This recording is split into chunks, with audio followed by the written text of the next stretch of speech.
10 mandamentos da natureza. Nós devemos amar a natureza como nós mesmos. Segundo mandamento da natureza. Não temos que destruir nada que tem na água e nada que tem na terra.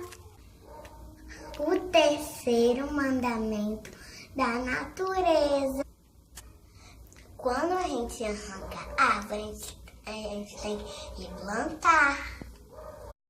Quarto mandamento. Homem e natureza devem estar em harmonia.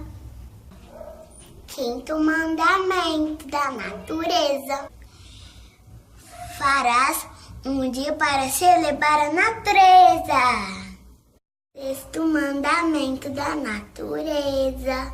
Incentivará a reciclagem para não esgotar os recursos naturais. Sétimo mandamento da natureza. Devemos ensinar às crianças a fazer reciclagem. Oitavo mandamento da natureza. E você, Larissa, você sabe o oitavo mandamento? Eu sei. O oitavo mandamento fala pra gente a gente não pode ver a natureza apenas como fonte de lucro, mas como fonte de vida. Nono mandamento da natureza.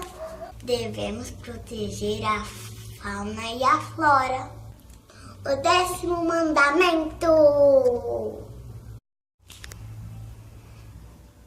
O mundo inteiro tem que proteger a natureza.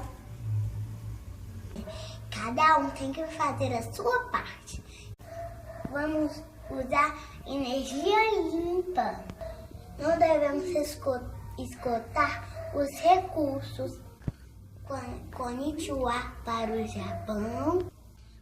Um beijo gigante. Um beijo gigante. Do chão até o céu. Um beijo gigantesco. Para todo mundo.